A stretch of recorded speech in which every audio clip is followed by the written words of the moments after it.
Hello students, എജുപ്ലസിൻ്റെ പുതിയൊരു ക്ലാസ്സിലേക്ക് എല്ലാവർക്കും വെൽക്കം.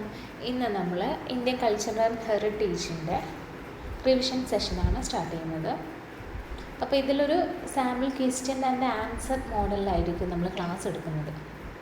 അതായത് ഫൈനൽ എക്സാമിൻ്റെ ടേംസിൽ എങ്ങനെയൊക്കെ ആയിരിക്കും ചാപ്റ്റർ വൈസ് ക്വസ്റ്റ്യൻസ് വരുന്നത്. അപ്പോൾ അത് നമ്മൾ പരിചയപ്പെടേണ്ടത് അത്യാവശ്യമാണ്.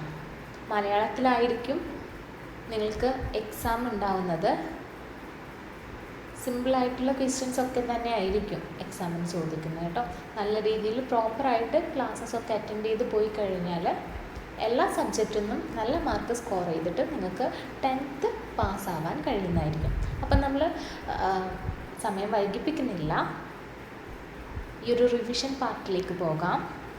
ഇന്ത്യൻ കൾച്ചർ ആൻഡ് ഹെറിറ്റേജ് 223 ആണ് ഈ ഒരു ഇന്ത്യൻ കൾച്ചർ ആൻഡ് ഹെറിറ്റേജ് വരുന്നത്. ഫസ്റ്റ് ക്വസ്റ്റ്യൻ നമുക്ക് നോക്കാം. ഒന്നാമത്തെ ക്വസ്റ്റ്യൻ, വ്യത്യസ്ത സംസ്കാരങ്ങളുടെ പ്രത്യേകതയല്ലാത്തത് ഏതാണ്? ഇപ്പം താഴെ 4 ഓപ്ഷൻസ് തന്നിട്ടുണ്ട്. അതൊന്ന് വ്യത്യസ്ത സംസ്കാരങ്ങളുടെ അതിൻ്റെ പ്രത്യേകത അല്ലാത്തത് ഏതാണെന്നാണ് നമ്മളോട് ക്വസ്റ്റ്യൻ ചോദിച്ചിരിക്കുന്നത്.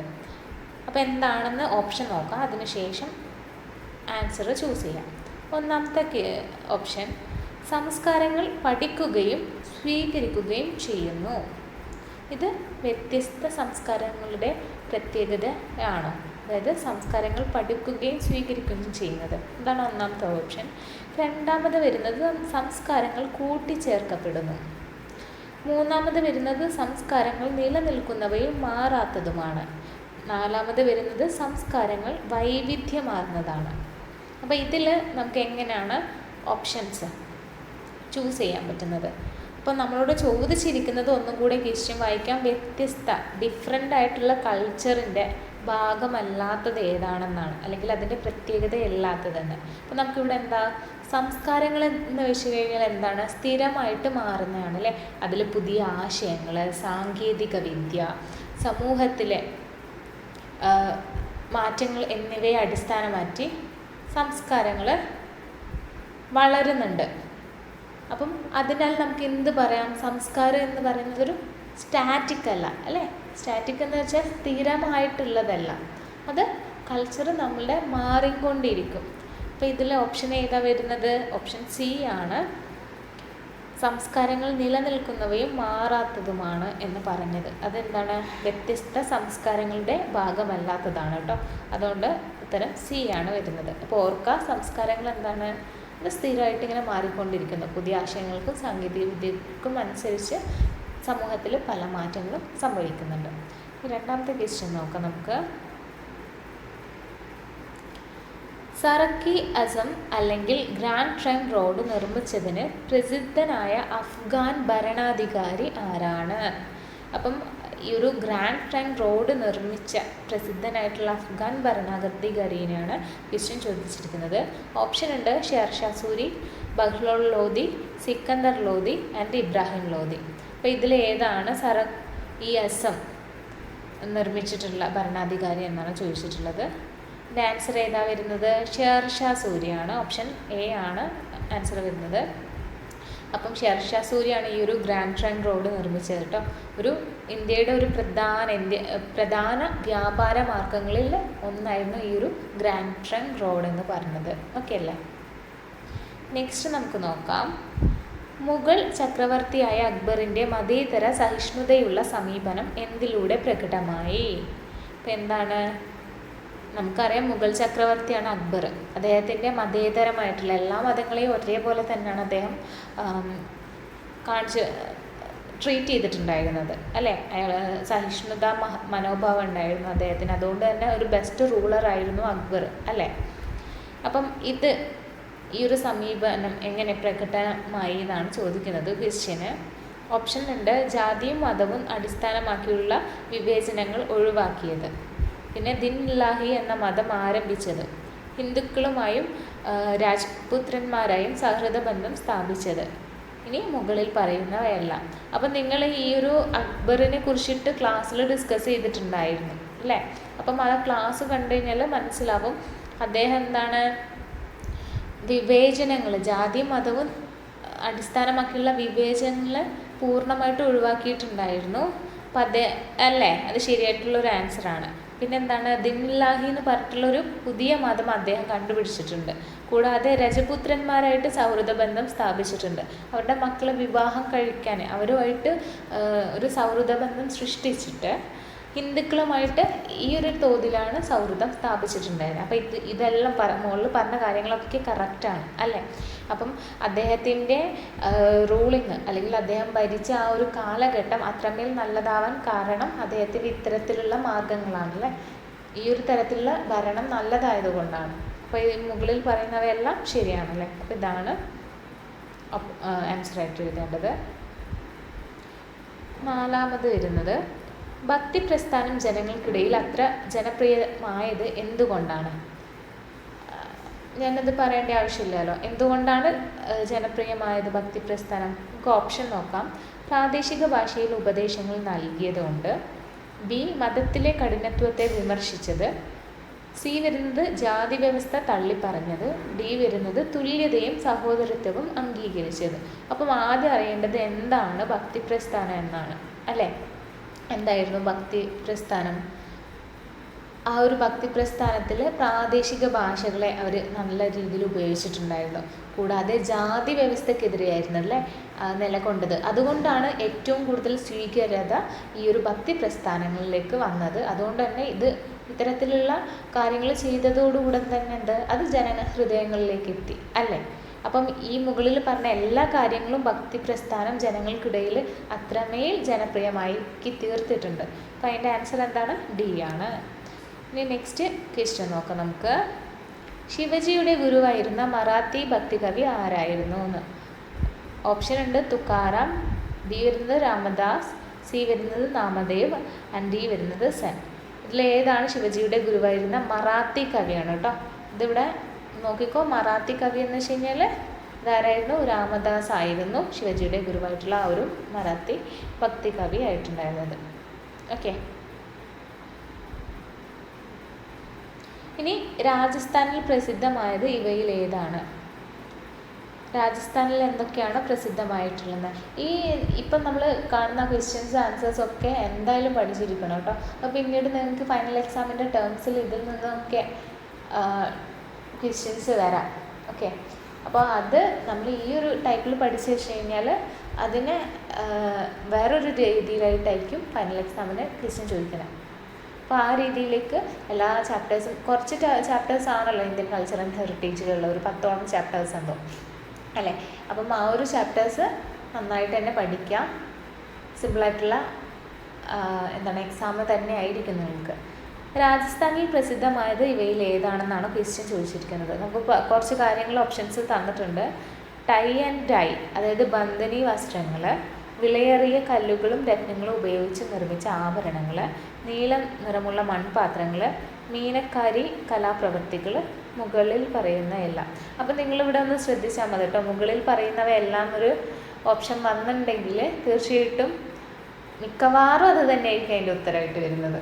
ജസ്റ്റ് ഒന്ന് അതിൻ്റെ ഓപ്ഷൻ മുകളിൽ പറഞ്ഞിരിക്കുന്ന കാര്യങ്ങളൊക്കെ ഓക്കെ ആണോ എന്ന് ജസ്റ്റ് ഒന്ന് തട്ടിച്ച് നോക്കണം നിങ്ങൾ. അങ്ങനെയാണെങ്കിൽ മുകളിൽ പറയുന്നവ എല്ലാം എന്ന് ഒരു ഓപ്ഷൻ ഉണ്ടെങ്കിൽ തീർച്ചയായിട്ടും ഒരു 80% നമുക്ക് ഉറപ്പ് പറയാം അത് തന്നെയായിരിക്കും ഓപ്ഷൻ അവസാനം വരുന്നത് തന്നെയായിരിക്കും ആ ഒരു ഓപ്ഷൻ മുകളിൽ പറയുന്നവയെല്ലാം പറഞ്ഞിട്ടുള്ളത് അല്ലേ. അപ്പോൾ അത് തന്നെ ആയിരിക്കും അതിൻ്റെ ഉത്തരമായിട്ട് വരുന്നത്.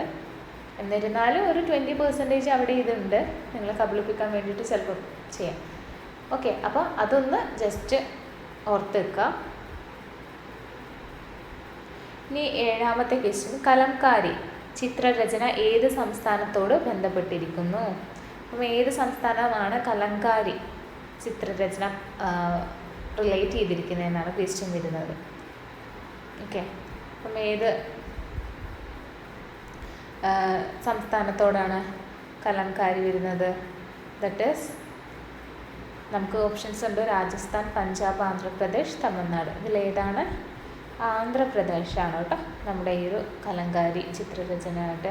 ഇത് ആ കലംകാരി ആന്ധ്രാപ്രദേശിൽ ഉണ്ടായി വന്ന ഒരു ചിത്രരചനയാണ്.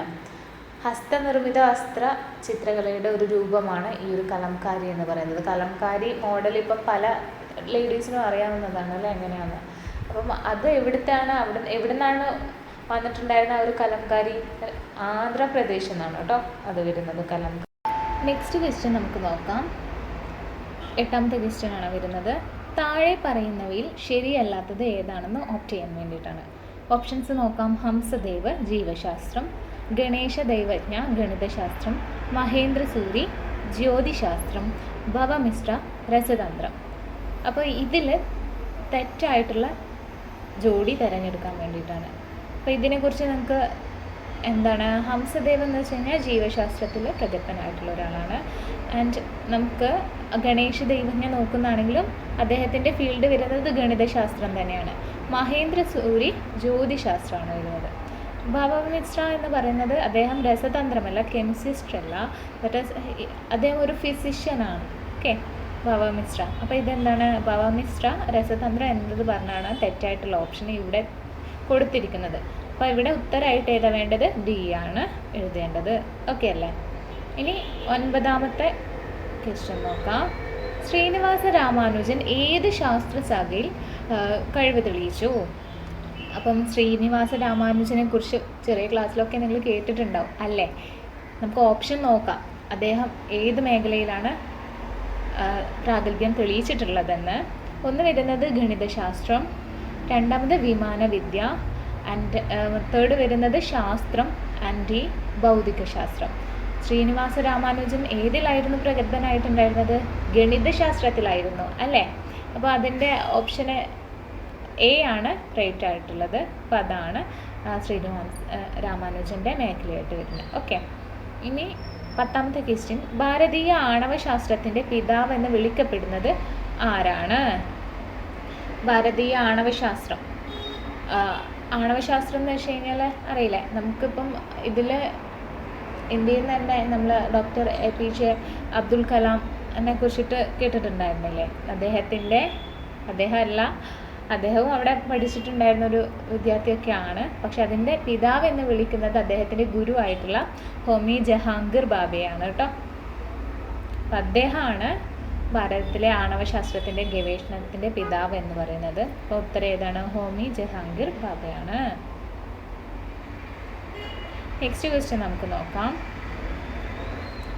ചൈനീസ് യാത്രികനായ ഹ്യുയാൻ സാങ് ഒരു പോസ്റ്റ് ഗ്രാജുവേറ്റ് യൂണിവേഴ്സിറ്റിയായി രേഖപ്പെടുത്തിയതായ കലാശാല ഏതാണ്? അപ്പം ഇവിടെ നിന്ന് ഒരു ക്വസ്റ്റ്യൻ കൂടെ പ്രതീക്ഷിക്കാം. നമുക്ക് ക്വസ്റ്റ്യൻ തന്നെ ഇവർ എന്താ പറഞ്ഞത്? ചൈനീസ് യാത്രികനായിട്ടുള്ള ഹ്യുയാൻ സാങ്. അപ്പം നിങ്ങൾക്ക് താഴെ തന്നിരിക്കുന്ന ഓപ്ഷനിൽ നിന്ന് ചൈനീസ് യാത്രികൻ കണ്ടുപിടിക്കുക, അല്ലെങ്കിൽ ഇതിൽ നിന്ന് അങ്ങനത്തെ ഒരു ക്വസ്റ്റ്യൻ നമുക്ക് പ്രതീക്ഷിക്കാം. അപ്പോൾ ഇവിടെ ഹ്യുയാൻ സാങ് ഓർക്കുക, അദ്ദേഹം ഒരു ചൈനീസ് ട്രാവലർ ആയിരുന്നു. ഓക്കെ, അപ്പോൾ അദ്ദേഹം ഒരു പോസ്റ്റ് ഗ്രാജുവേറ്റ് യൂണിവേഴ്സിറ്റി ആയിട്ട് രേഖപ്പെടുത്തിയിട്ടുള്ള കലാശാല. പോസ്റ്റ് ഗ്രാജുവേറ്റ് എന്ന് വെച്ച് കഴിഞ്ഞാൽ എന്താണ്? ഉന്നത വിദ്യാഭ്യാസ സർവകലാശാലയായിട്ട് വരുന്നത്. ഈ താഴെയിൽ കൊടുത്തിട്ടുണ്ട്, അതിലേതാണ് അദ്ദേഹം പറഞ്ഞിട്ടുള്ളതെന്ന്. നളന്ദ യൂണിവേഴ്സിറ്റി ഉണ്ട്, വിക്രംശില ഉണ്ട്, തക്ഷശില ഉണ്ട്, വല്ലഭി യൂണിവേഴ്സിറ്റി ഉണ്ട്. അപ്പോൾ ഇതിൽ ഏതാണെന്നാണ്. അപ്പം നളന്ദയാണ് ഹ്യുയാൻ സാങ് പറഞ്ഞിട്ടുണ്ടായിരുന്നത്. അപ്പോൾ അത് ഒരു വൺ ഓഫ് ദി ഓൾഡസ്റ്റ് യൂണിവേഴ്സിറ്റിയാണ് നളന്ദ വരുന്നത് കേട്ടോ. വിക്രംശിലയും തക്ഷശിലയൊക്കെ അതിന് മുൻപേ ഉള്ളത് തന്നെയാണ്. എന്നാൽ പോലും നളന്ദ യൂണിവേഴ്സിറ്റിയാണ് കൂടുതലായിട്ട് പോസ്റ്റ് ഗ്രാജുവേറ്റ് ഒക്കെ ഉണ്ടായിരുന്നത്. അപ്പോൾ എൻ്റെ ആൻസർ എന്താണ്? നളന്ദ യൂണിവേഴ്സിറ്റി.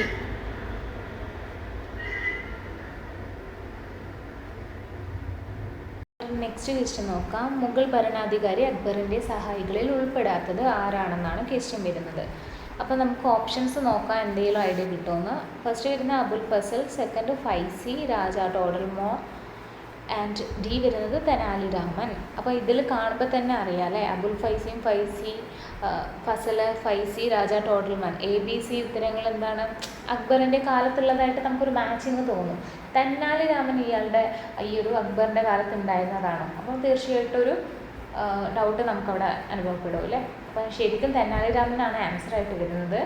തെനാലി രാമൻ ഉണ്ടല്ലോ, വിജയനഗര സാമ്രാജ്യത്തിലുള്ള കൃഷ്ണദേവരായരുടെ പ്രിയപ്പെട്ട ഒരു മന്ത്രിയായിരുന്നു.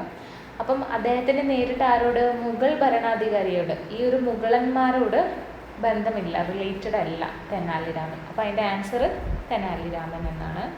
13ാമത്തെ ക്വസ്റ്റ്യൻ നമുക്ക് നോക്കാം.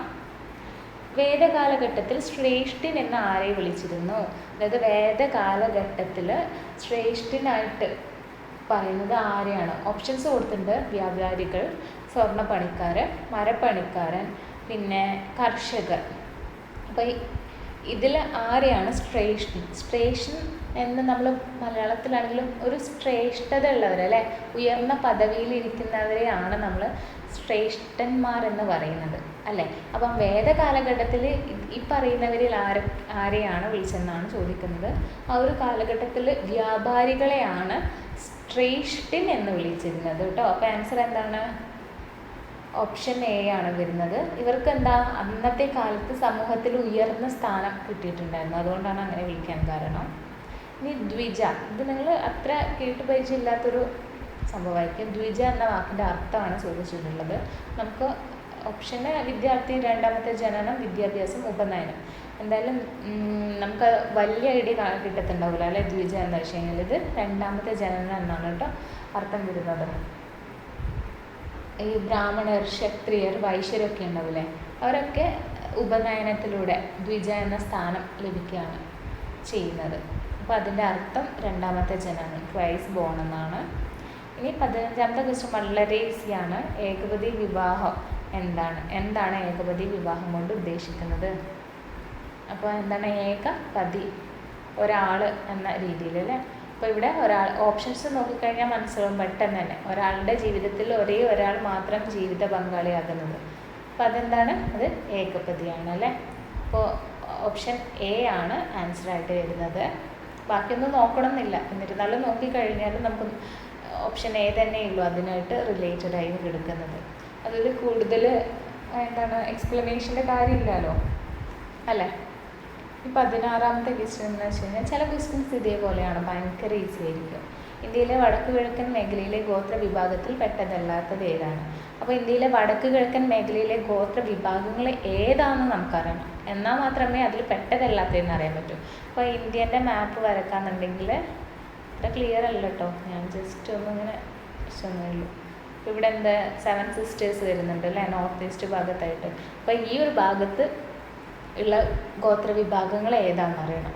നാഗാസ്, ഗാസി, ഗാരോ, പിന്നെ കർബി എന്ന് പറഞ്ഞിട്ടുള്ളൊരു ട്രൈബും കൂടെ ഉണ്ട്. അപ്പോൾ ഇവരൊക്കെയാണ് ഈ ഒരു നോർത്ത് ഈസ്റ്റ് ഭാഗത്തുള്ള ട്രൈബ്സ് വരുന്നത്. അപ്പോൾ ഇവയിൽ പെടാത്തത് ആരാണ്? നമ്മുടെ ഓപ്ഷൻ ഡി ആയിട്ടുള്ള മീനയാണ്. അപ്പം മീന ട്രൈബ് എവിടെ പെടുന്നതാണ്? ഏത് സംസ്ഥാനങ്ങളിൽ പെടുന്നതാണ്? രാജസ്ഥാൻ, മധ്യപ്രദേശ്, ഗുജറാത്ത്.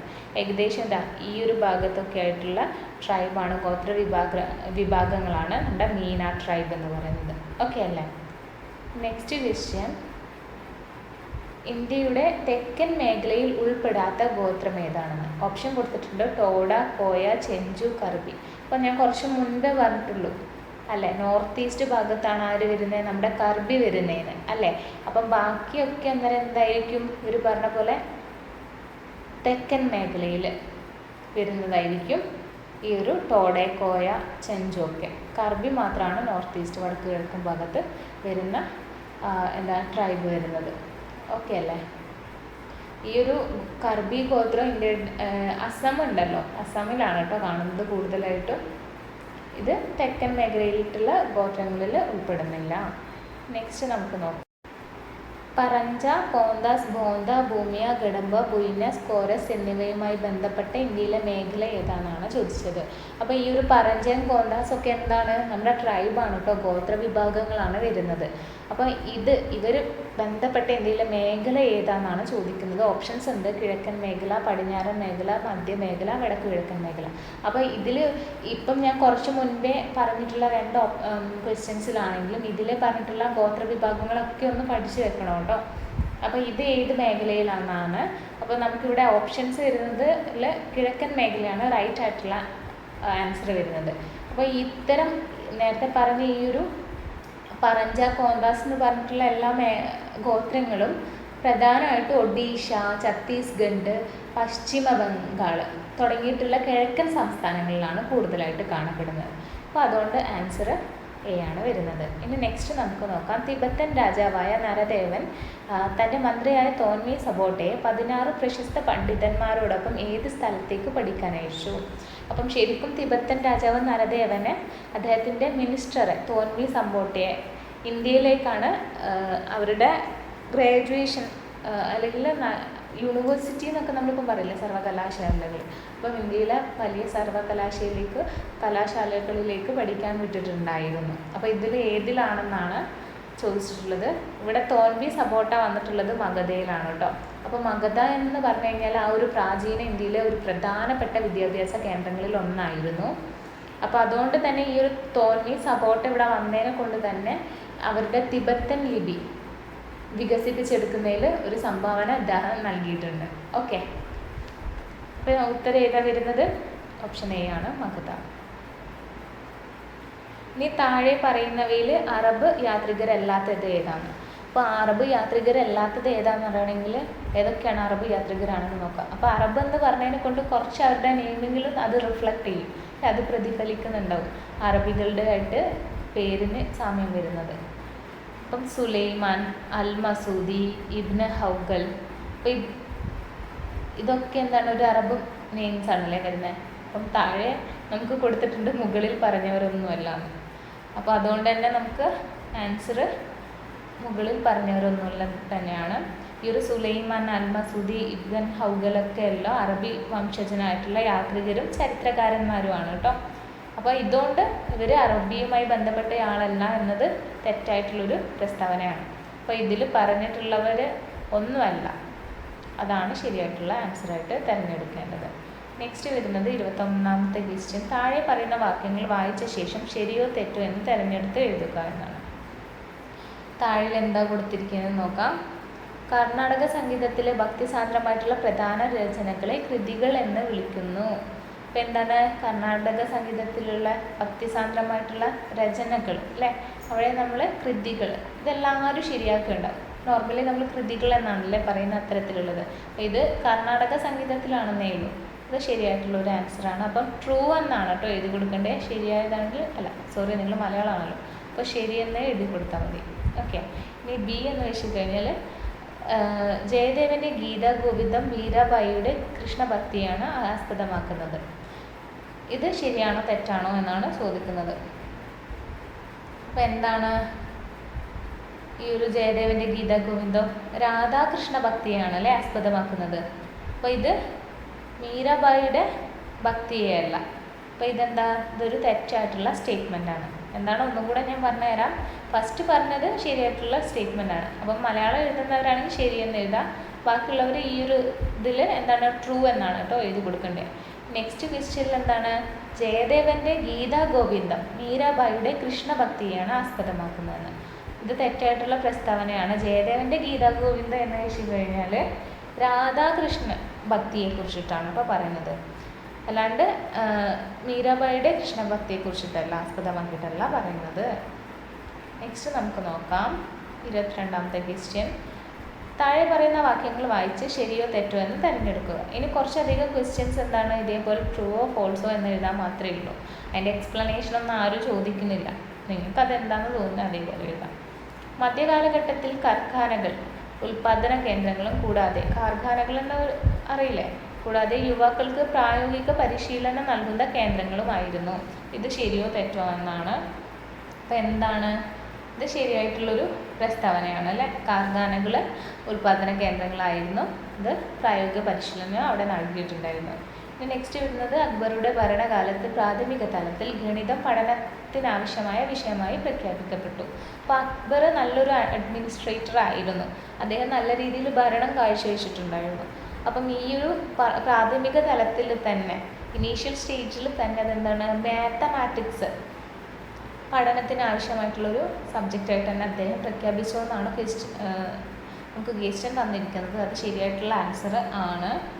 അപ്പം അക്ബർ വിദ്യാഭ്യാസ മേഖലയിൽ വലിയ പരിഷ്കാരങ്ങൾ നടപ്പാക്കിയിട്ടുണ്ടായിരുന്നു. അതിൻ്റെ ഒരു ഭാഗമായിട്ടാണ് ഈ ഒരു ഗണിതശാസ്ത്രം പ്രാഥമിക തലത്തിൽ നിർബന്ധമാക്കിയിട്ടുണ്ടായിരുന്നത് അദ്ദേഹം. ഓക്കെ അല്ലേ, അത് ശരിയായിട്ടുള്ള സ്റ്റേറ്റ്മെൻ്റ് ആണ് കേട്ടോ. നെക്സ്റ്റ് നമുക്ക് നോക്കാം 23ാമത്തത്. താഴെ കൊടുത്തിരിക്കുന്നവ വാക്യങ്ങൾ ഉചിതമായിട്ട് പൂരിപ്പിക്കാൻ വേണ്ടിയിട്ടാണ് പറയുന്നത്. നമുക്ക് നോക്കാം. ലീലാവതി ഒരു പ്രശസ്ത ഗ്രന്ഥമാണ്. ഇത് ഏതുമായി ബന്ധപ്പെട്ടിരിക്കുന്നു എന്നാണ്. അപ്പോൾ ലീലാവതിനെ കുറിച്ചിട്ട് അറിഞ്ഞിരിക്കണം. അതെന്താണ്? ഒരു ഗ്രന്ഥമാണ് അല്ലേ, പുസ്തകമാണ്. അത് ഏതുമായിട്ടാണ്, ഏത് ഭാഗത്താണ്, അതിൻ്റെ ഉള്ളിലുള്ള തീം എന്താണെന്നാണ് ക്വസ്റ്റ്യൻ വന്നിരിക്കുന്നത്. ഏതുമായിട്ടാണ് വരുന്നത്? ഗണിതശാസ്ത്രം, മാത്തമാറ്റിക്സുമായിട്ടാണ് കേട്ടോ. അപ്പോൾ ഈ ഒരു ഇതിൽ ലീലാവതി എന്ന് വെച്ച് കഴിഞ്ഞാൽ ആരാണ് എഴുതിയിട്ടുണ്ടായിരുന്നത്? ഭാസ്കരാചാര്യ എഴുതിയിട്ടുള്ള ഗണിത ഗ്രന്ഥമാണ് കേട്ടോ. അപ്പം അതാണ് ആൻസർ. ആരാണ് എഴുതിയത്? ലീലാവതി, ഭാസ്കരാചാര്യ. ഇനി നെക്സ്റ്റ് നമുക്ക് നോക്കാം. ഈ ഒരു ഭാഷ വേദ കാലഘട്ടത്തിൽ ഉന്നത ജാതികളും ഹിന്ദു രാജാക്കന്മാരും ആശയവിനിമയത്തിനായി ഉപയോഗിച്ചിരുന്നു. അപ്പോൾ വേദകാലഘട്ടം എന്ന് തന്നെ ആലോചിച്ചാൽ ആരാണ്? ഹിന്ദു രാജാക്കന്മാരും ഉന്നത ജാതികളുമാണ്. അപ്പം തന്നെ നമുക്കിവിടെ വേഗം മനസ്സിലാവുക എന്തായിരിക്കും അവർ യൂസ് ചെയ്ത ഈ ഒരു കമ്മ്യൂണിക്കേഷന് വേണ്ടിയിട്ട് യൂസ് ചെയ്തിട്ടുണ്ടായിരുന്ന ഭാഷ. അത് സാൻസ്ക്രിറ്റ് ആയിരിക്കും, അല്ലെങ്കിൽ സംസ്കൃതമായിരിക്കും അല്ലേ. ഇവിടെ ഹിന്ദു രാജാക്കന്മാരാണ് വരുന്നത്. അതിന് മുസ്ലിം ഭരണാധികാരി ആണെങ്കിൽ നമുക്ക് ഉറുദു ആണെന്ന് പറയാം. ഇവിടെ ഹിന്ദു ആയതുകൊണ്ട് നമുക്ക് സംസ്കൃതമായിരിക്കും വരുന്നത്. അതും വേദ കാലഘട്ടത്തിലായിരുന്നല്ലോ. തീർച്ചയായിട്ടും ഇതും നിങ്ങൾക്ക് റൈറ്റായിട്ട് ആൻസർ ചെയ്യാൻ പറ്റുന്നതായിരിക്കും. അപ്പം സംസ്കൃതമാണ് ആൻസർ വരുന്നത്. അപ്പോൾ സംസ്കൃതമായിരുന്നു ആ ഒരു വേദ കാലഘട്ടത്തിൽ ഭാഷാപരമായിട്ടുള്ള ആധിപത്യത്തിൽ ഉണ്ടായിരുന്നത്. ഓക്കെ അല്ലേ? ഇനി 24ാമത്തെ ക്വസ്റ്റ്യൻ നോക്കാം നമുക്ക്. താഴെ കൊടുത്തിരിക്കുന്നവ യോജിപ്പിക്കുക എന്നാണ് പറയുന്നത്. ഫസ്റ്റ് വരുന്നത് ജർവ ഗോത്രം. ഗോത്രവിഭാഗങ്ങളാണ് ഈ ഒരു ഫസ്റ്റ് കോളത്തിലുള്ളത്. അതിൻ്റെ മേഖല ഏതൊക്കെയാണെന്നാണ്. ജർവ ഗോത്രം ഏത് വിഭാഗത്തിൽ പെടുന്നു? ബോണ്ടാസുകൾ, മുദ്ദ, ഗരാസിയ ഗോത്രം. അപ്പോൾ ഇതിൻ്റെ ശരിയായിട്ടുള്ള ആൻസർ പറയാനുണ്ടെങ്കിൽ എന്താണ്?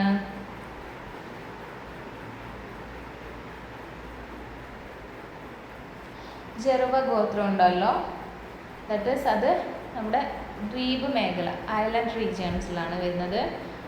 ബി ആയിട്ടുള്ള ബോണ്ടാസുകൾ ഇതെന്താണ്? കിഴക്കൻ മേഖലയിൽ. നമ്മൾ നേരത്തെ പറഞ്ഞിട്ടുണ്ടല്ലോ, ബോന്താസ് എന്നാണ് എഴുതിയിട്ടുണ്ടായിരുന്നത്. ബോന്താസ് ഇതെവിടെയാണ്? കിഴക്കൻ മേഖലയിൽ, ഈസ്റ്റേൺ സോണിലാണ് വരുന്നത് അല്ലേ. പിന്നെ മുന്ത എന്ന് പറഞ്ഞിട്ടുള്ളത് മധ്യമേഖല, സെൻട്രൽ സോണിലാണ്. ഇനി ഗരാസിയ എന്ന് പറഞ്ഞിട്ടുള്ളത് പടിഞ്ഞാറൻ ഗോത്ര സമൂഹങ്ങളാണ് വരുന്നത്. നെക്സ്റ്റ് നോക്കാം. ഇതും ചേരുംപടി ചേർക്കുക എന്നത് തന്നെയാണ്. വിധവ വിവാഹ സംഘം, വിഡോ മാരേജ് അസോസിയേഷൻ എപ്പോഴായിരുന്നു എന്നാണ്. അപ്പോൾ ഇത് 1860 കേട്ടോ. ഹിന്ദു വിവാഹ നിയമം, ഹിന്ദു മാരേജ് ആക്ട് എപ്പോഴാണ് നിലവിൽ വന്നിട്ടുണ്ടായിരുന്നതെന്നാണ് ചോദിച്ചിരുന്നത്. അതെപ്പോഴാണ്? ദാറ്റ് ഈസ് അത് 1955. ഇനി സതിയുടെ നിരോധനം, പ്രധാനമില്ല കേട്ടോ. സതിയുടെ നിരോധനം വന്നിട്ടുള്ളത് എപ്പോഴാണെന്നാണ് ക്വസ്റ്റ്യനിലുള്ളത്. സതി നിരോധനം വന്നിട്ടുള്ളത് 1829. ഇവിടെ ക്വസ്റ്റ്യൻസ് ആൻസർ കൊടുത്തിട്ടുണ്ട്. ഇനി പെൺകുഞ്ഞുങ്ങളെ കൊല്ലുന്നത് കൊലപാതകമായി പ്രഖ്യാപിച്ച അത് എപ്പോഴാണ്? ഇത് ഫസ്റ്റ് 1895 കേട്ടോ. അപ്പോൾ ഇത്രയാണ് നോക്കി വെക്കേണ്ടത്. ഇനി 26ാമത്തെ ക്വസ്റ്റ്യന്. താഴെ കൊടുത്തിരിക്കുന്ന സാമൂഹിക മതപരമായ സംഘടനകൾ യോജിപ്പിക്കുക. ഇനി ഇതെന്താണ്? ഫസ്റ്റ് കോളം എയിൽ വരുന്നത് മതപരമായിട്ടുള്ള സംഘടനകളാണ്. അപ്പോൾ അത് നിലവിൽ വന്ന വർഷമാണ് ഇപ്പോഴത്തെ റൈറ്റ് ഹാൻഡ് സൈഡിൽ കൊടുത്തിട്ടുള്ളത്. ബ്രഹ്മസമാജ് വന്നിട്ടുള്ളത് 1828. പ്രാർത്ഥനാ സമാജ് വന്നിട്ടുള്ളത് 1876. ആൻഡ് സി പരമഹംസ മണ്ഡലി അതിൻ്റെ വന്നിട്ടുള്ളത് 1849. ഡി ആയിട്ടുള്ള ശ്രീനാരായണ ധർമ്മ പരിപാലന യോഗം വന്നത് 1903 കേട്ടോ. അപ്പോൾ അത് നോക്കാം. ഡീറ്റെയിൽ ആയിട്ട് എക്സ്പ്ലെയിൻ ചെയ്യണമെന്നില്ല, ജസ്റ്റ് ഇതൊന്ന് നോക്കി വെക്കുക നിങ്ങൾ. ഇനി മതപരമായ ആധ്യാത്മിക സംഘടനകൾ യോജിപ്പിക്കുക. നേരത്തെ തന്ന അതേ കാര്യങ്ങൾ തന്നെയാണ്. ഇനി അവ ആരൊക്കെയാണ് കൊണ്ടുവന്നിട്ടുണ്ടായിരുന്നതെന്നാണ്. നേരത്തെ നമ്മൾ വർഷമാണ് പഠിച്ചിട്ടുള്ളത്. അപ്പോൾ 26ാമത്തെ 27ാമത്തെ ക്വസ്റ്റ്യന് എന്താണ് നമുക്ക് കമ്പൈൻ ചെയ്തിട്ട് പഠിക്കാവുന്നതാണ്. അത് നിലവിൽ വന്ന വർഷവും അത് സംഘടിപ്പിച്ചത് ആരാണെന്ന് അതും കൂടെ ഒരുമിച്ച് പഠിച്ചോളൂ കേട്ടോ. അപ്പോൾ ബ്രഹ്മസമാജ് ആരാണ് വരുന്നത്? നമ്മുടെ രാജാറാം മോഹൻ റോയ് ആണ് വരുന്നത്. പ്രാർത്ഥനാ സമാജ് വരുന്നത് ആരാണ്? ഡോക്ടർ ആത്മരാം പാണ്ഡുരംഗാണ്. പരമഹംസ മണ്ഡലി എന്ന് വെച്ച് കഴിഞ്ഞാൽ ബാലശാസ്ത്രി ജംബേക്കറാണ് അത് കൊണ്ടുവന്നിട്ടുണ്ടായിരുന്നത് കേട്ടോ. ഇനി എന്താണ് അവസാനമായിട്ട് വരുന്ന ശ്രീനാരായണ ധർമ്മപരിപാലന യോഗം. അതെല്ലാവർക്കും കിട്ടും. ശ്രീനാരായണ ധർമ്മപരിപാലന യോഗം ആരാണ്? ശ്രീനാരായണ ഗുരുവിൻ്റെതാണ് വരുന്നത്. ഓക്കെ അല്ലേ? ഇനി 28ാമത്തെ ക്വസ്റ്റ്യൻ വരുന്നത് പ്രമുഖ ചിന്തകരുടെയും സാമൂഹിക പരിഷ്കർത്താക്കളുടെയും ജനന മരണ വർഷങ്ങൾ യോജിപ്പിക്കാൻ വേണ്ടിയിട്ടാണ്. അപ്പോൾ ഇത് മാച്ച് ദ ഫോളോയിങ് മാത്രമേ ക്വസ്റ്റ്യൻ വരുള്ളൂ. അപ്പോൾ നമുക്ക് നോക്കാം.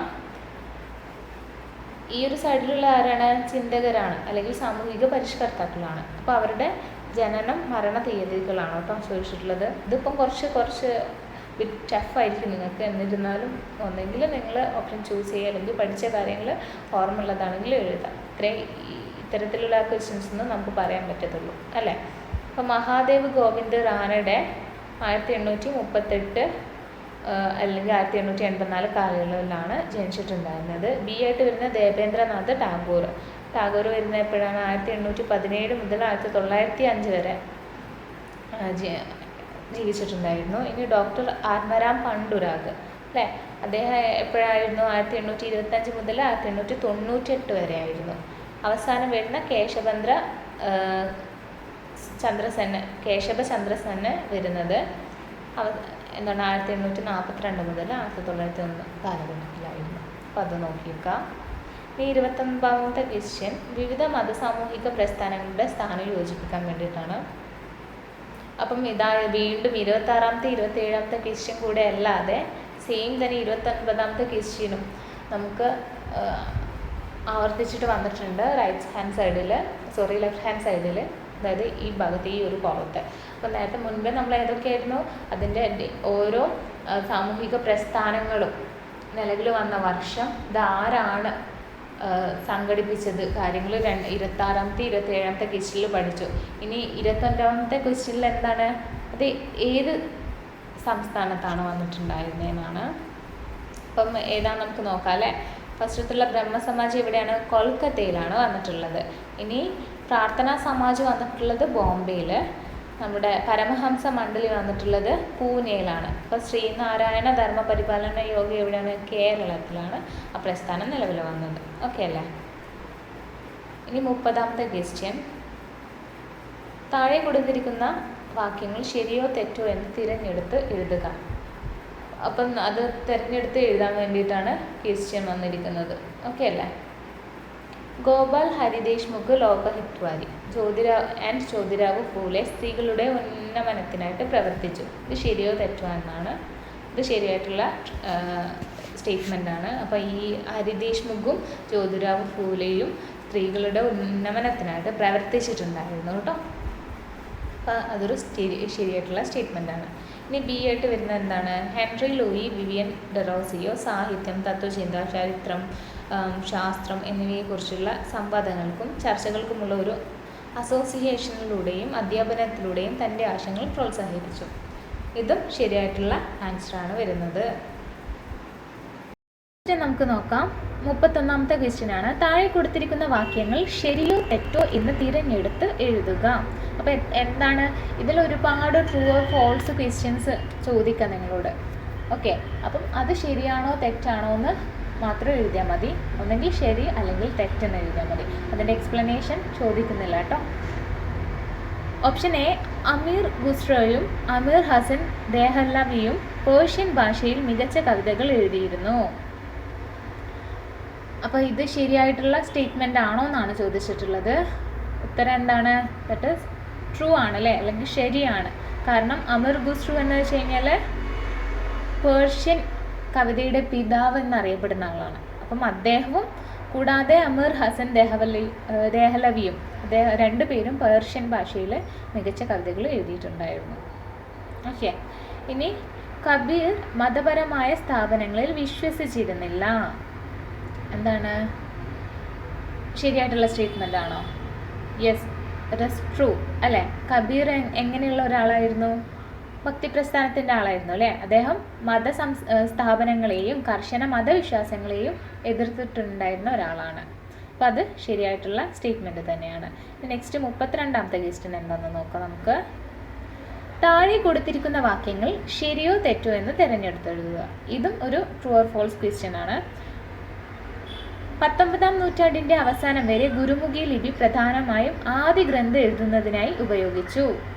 അതാണ് 32ാമത്തെ ക്വസ്റ്റ്യൻ വരുന്നത്. അപ്പോൾ ഇത് ശരിയാണോ എന്നാണ്. അപ്പോൾ എന്താണ് ക്വസ്റ്റ്യന്? 19ാം നൂറ്റാണ്ടിൻ്റെ അവസാനം വരെ ആദ്യ ഗ്രന്ഥം എഴുതാൻ വേണ്ടിയിട്ട് ഗുരുമുഖി എന്ന് പറഞ്ഞിട്ടുള്ള ലിപിയാണ്. നമ്മളിപ്പോൾ മലയാളം എഴുതുന്നുണ്ടല്ലോ, മലയാളം വെച്ചിട്ട് ഇപ്പോഴത്തെ നോവലിസ്റ്റുകളൊക്കെ അവരുടെ നോവലും കാര്യങ്ങളും എഴുതുന്ന അല്ലെങ്കിൽ കഥകൾ എഴുതുന്ന ആൾക്കാരൊക്കെ. അപ്പോൾ പണ്ട് 19ാം നൂറ്റാണ്ടിൽ ഒരു ഗ്രന്ഥം ഉണ്ടായിരുന്നു, ആദ്യ ഗ്രന്ഥം എന്ന് പറഞ്ഞിട്ടുള്ളത്. അത് ഗുരുമുഖി ലിപിയാണ് അത് എഴുതാൻ വേണ്ടിയിട്ട് യൂസ് ചെയ്തിട്ടുണ്ടായിരുന്നതെന്നാണ് ക്വസ്റ്റ്യന്.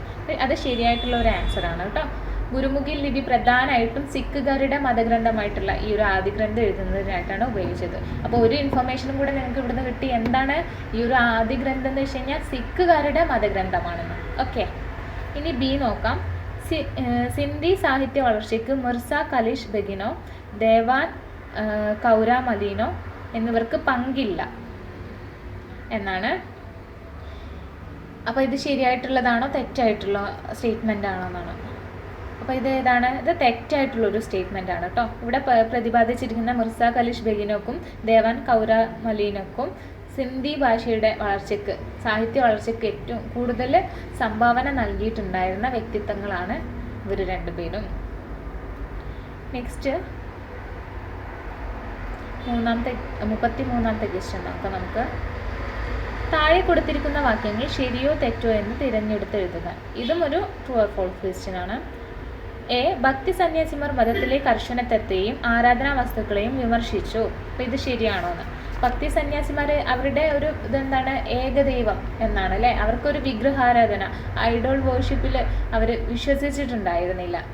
അപ്പോൾ അതുകൊണ്ട് തന്നെ ഭക്തിപ്രസ്ഥാന മതത്തിലുള്ള കഠിന ആചാരങ്ങളെ വിമർശിച്ചിട്ടുണ്ടായിരുന്നു. കൂടാതെ ജാതി വ്യവസ്ഥക്കെതിരെ നിലകൊള്ളുകയും അവർ ചെയ്തിട്ടില്ലേ അല്ലേ. അപ്പോൾ അത് തന്നെ ആ ഒരു സ്റ്റേറ്റ്മെൻറ്റ് തന്നെയാണ് ഓപ്ഷൻ എയിലും പറഞ്ഞിരിക്കുന്നത്. അതുകൊണ്ട് അതിൻ്റെ ഉത്തരം എന്ന് വെച്ച് കഴിഞ്ഞാൽ അത് ശരിയായിട്ടുള്ള സ്റ്റേറ്റ്മെൻ്റ് ആണ് എന്നാണ്. ഇനി ബി വരുന്നത് കബീർ രാമാനന്ദൻ്റെ പ്രിയ ശിഷ്യനായിരുന്നു എന്നാണ്. അപ്പോൾ ഇതെന്താ? കബീർ രാമാനന്ദൻ്റെ പ്രിയ ശിഷ്യൻ തന്നെയായിരുന്നു. അദ്ദേഹം നിർഗുണ ഭക്തി പ്രസ്ഥാനത്തിൻ്റെ വലിയ അനുയായിയായിരുന്നു അല്ലേ. കബീർ ആരായിരുന്നു? നിർഗുണം. സദ്ഗുണമുണ്ട്, നിർഗുണമുണ്ട്. ഇവിടെ കബീർ വരുന്നത് നിർഗുണ ഭക്തി പ്രസ്ഥാനത്തിൻ്റെ വലിയ അനുയായിയായിരുന്നു. അപ്പോൾ ഇത് ശരിയായിട്ടുള്ള സ്റ്റേറ്റ്മെൻ്റ് ആണ്. ഓക്കെ, ഇനി 34ാമത്തെ ക്വസ്റ്റ്യൻ നോക്കാം. താഴെ കൊടുത്തിരിക്കുന്ന വാക്യങ്ങൾ ശരിയോ തെറ്റോ എന്ന് തിരഞ്ഞെടുത്തെടുക്കുക. നമ്മുടെ പൂർവികരിൽ നിന്നും ലഭിക്കുന്ന സംസ്കാരത്തെ സംസ്കാര പൈതൃകം അല്ലെങ്കിൽ കൾച്ചറൽ ഹെറിറ്റേജ് എന്ന് വിളിക്കുന്നു. അപ്പം എന്താണ് സംസ്കാര പൈതൃകം? എങ്ങനെയാണ് പൈതൃകം എന്ന് വെച്ച് കഴിഞ്ഞാൽ തന്നെ തലമുറകളായിട്ട് മാറ്റപ്പെട്ട് കിട്ടിയ ഒരു സംഭവമാണ് അല്ലേ.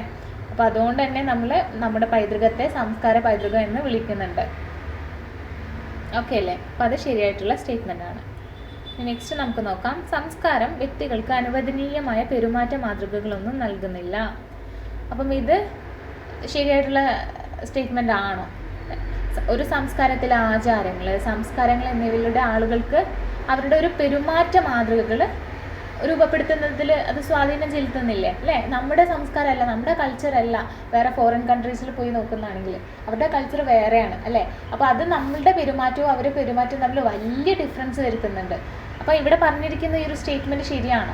അല്ല അല്ലേ, ഇത് തെറ്റായിട്ടുള്ളൊരു സ്റ്റേറ്റ്മെൻ്റ് ആണ് അല്ലേ. അത് നമ്മുടെ പെരുമാറ്റ മാതൃകകൾ അതിന് ഒരു എൻ്റർലി ഡിഫറെൻ്റ് വരുന്നുണ്ട്. പല തരത്തിലുള്ള സംസ്കാരങ്ങൾ, നമ്മുടെ സംസ്കാരം നമ്മളുടെ പെരുമാറ്റ രീതിയിൽ അത് റിഫ്ലക്റ്റ് ചെയ്യുന്നുണ്ട്. ഇനി ഫോറിൻ കൺട്രീസിലൊക്കെ ആണെങ്കിൽ അവരുടെ സംസ്കാരങ്ങൾ വേറെയാണ്.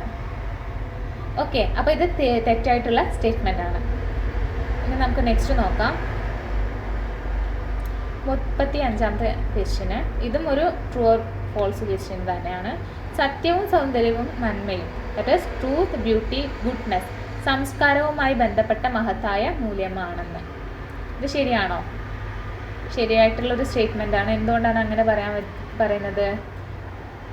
സംസ്കാരത്തിൻ്റെ അടിസ്ഥാന മൂല്യങ്ങൾ എന്ന് പറയുന്നതും ട്രൂത്തും നന്മയും അല്ലെങ്കിൽ ഗുഡ്നെസ് അതിൻ്റെ സൗന്ദര്യവും കൂടെ തന്നെയാണ് കേട്ടോ. അപ്പോൾ അത് ശരിയായിട്ടുള്ള സ്റ്റേറ്റ്മെൻറ്റാണ്. അപ്പോൾ ഇത്തരത്തിലുള്ള ട്രൂ ഓർ ഫോൾസ് ക്വസ്റ്റ്യൻസിൽ അറ്റ്ലീസ്റ്റ് നിങ്ങൾക്ക് വായിച്ചു കഴിഞ്ഞാൽ ഓക്കെ ആണെന്ന് തോന്നിയത്, അല്ലെങ്കിൽ നിങ്ങൾ ക്ലാസ്സസ് കണ്ടു കഴിഞ്ഞാൽ തന്നെ നിങ്ങൾ അല്ലെങ്കിൽ അതിൻ്റെ നോട്ട്സ് വായിക്കുമ്പോൾ ചില കാര്യങ്ങളൊക്കെ സ്ട്രൈക്ക് ചെയ്യൂലേ, അതിൽ പറഞ്ഞിരിക്കുന്ന ആശയങ്ങൾ തന്നെയാണ് ഇവിടെ നമുക്ക് സ്റ്റേറ്റ്മെൻ്റ് ആയിട്ട് കിട്ടിയിരിക്കുന്നത്. അപ്പോൾ അതൊന്ന് ബന്ധപ്പെടുത്തിയിട്ട് വേണം ഇത് ആൻസർ ശരിയോ തെറ്റോ എന്ന് എഴുതാൻ. തീർച്ചയായിട്ടും ഇന്ത്യൻ കൾച്ചർ ആൻഡ് ഹെറിറ്റേജിൽ ചോദിക്കുന്ന പല ക്വസ്റ്റ്യൻസിലും നന്നായിട്ട് തന്നെ ഇങ്ങനെ ട്രൂ ഓർ ഫോൾസ് ക്വസ്റ്റ്യൻസിൽ നമുക്ക് ആൻസർ ചെയ്യാൻ പറ്റുന്നതായിരിക്കും. ഇനി എങ്ങനെ ഒരു ഡൗട്ട് വരുന്നതെന്ന് വെച്ചാൽ ആ ഇയേഴ്സിൻ്റെ കാര്യത്തിലല്ലായിരിക്കും അല്ലേ, മാച്ച് ദ ഫോളോയിങ് പോലെയുള്ള ടൈപ്പിലായിരിക്കും കുറച്ച് ഡിഫിക്കൽട്ടി വരുന്നത്, ബാക്കിയൊക്കെ ഓക്കെ ആയിരിക്കും. ഇനി നെക്സ്റ്റ് നോക്കാം. പൈതൃക സംസ്കാരം എന്നത് തലമുറകളിലൂടെ മനുഷ്യർക്ക് കൈമാറുന്ന സംസ്കാരത്തിൻ്റെ എല്ലാ വശങ്ങളെയും ഉൾക്കൊള്ളുന്നു. അപ്പോൾ എന്താണിത് ഈ സ്റ്റേറ്റ്മെൻ്റ് എന്ന് വെച്ച് കഴിഞ്ഞാൽ അത് ശരിയായിട്ടുള്ള സ്റ്റേറ്റ്മെൻറ്റാണ്. എന്തുകൊണ്ട് ഞാൻ ശരിയാണെന്ന് പറഞ്ഞു.